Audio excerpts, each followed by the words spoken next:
इस दुनिया में अगर क्रिश्चियन लोगों का कोई नुकसान कर सकता है वो क्रिश्चियन लोग खुद हैं और कोई नहीं। एक बहुत बड़े मैन ऑफ गॉड को बीमारी हो गई और ये बात मुझे बहुत डिस्टर्ब कर रही थी।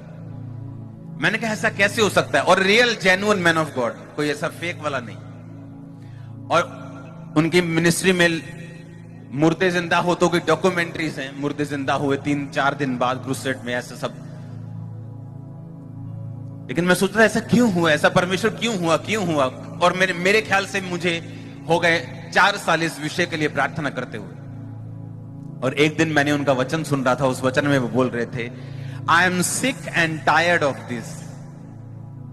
कोई क्रिश्चियन लोगों की बात होगी शायद, कोई क्रिश्चियन लोगों का कोई ऐसा काम होगा जिनको वो पसंद नहीं कर रहे थे, लेकिन उनके मुंह से क्या निकला, I am sick and tired. कहते मैं, जैसे इंग्लिश में बोलते हैं ना, oh wow what a car, man sick, मतलब ऐसा बोलते हैं इंग्लिश में। कोई बाप को गाली दे दे अमेरिका में बोलते wow you are very cool. तो सिक एंड टायर्ड जो था वो उनके एक जैसे मुहावरा हम बोलते हैं, और उनके मुंह से निकला था आई am sick and tired of your things. और अंत के दिनों में वो सिक भी हुए और टायर्ड भी रहे, क्योंकि वो बीमारी थकाने वाली बीमारी थी। आपको ये बात समझनी है कि अब अब्राहम की संतान हो और प्रतिज्ञा के वारिस हो और परमेश्वर का आत्मा आप लोगों में बसता है। आप मजाक में भी कोई चीज बोलेंगे वो पूरी हो जाएगी आपकी लाइफ, क्योंकि स्वर्गदूतों को मजाक नहीं आता, स्वर्गदूतों को मजाक का मतलब नहीं पता।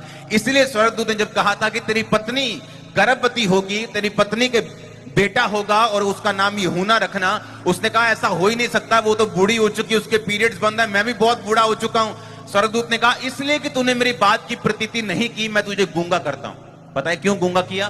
क्योंकि स्वर्गदूत को मालूम था कि अगर ये यही बात बोलता रहा तो वो प्रेगनेंसी नहीं होगी, क्योंकि उसके शब्द ही उसकी प्रेगनेंसी को खत्म करते रहेंगे।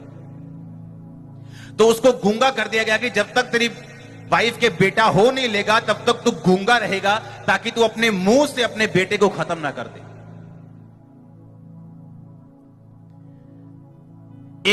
दुनिया में सबसे बड़ा प्रॉफिट कौन है? यूहन्ना बपतिस्मदाता। ना तो उसने कोई प्रोफेसी की, ना तो उसने कोई काम किया, सिर्फ प्रीचिंग की, लेकिन परमेश्वर ने कहा वो सबसे बड़ा, क्योंकि अपनी कॉलिंग पूरी कर रहा था।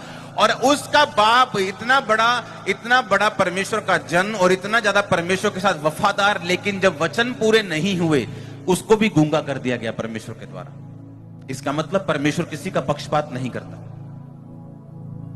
इसका मतलब परमेश्वर अपने वचन से बंधा हुआ है।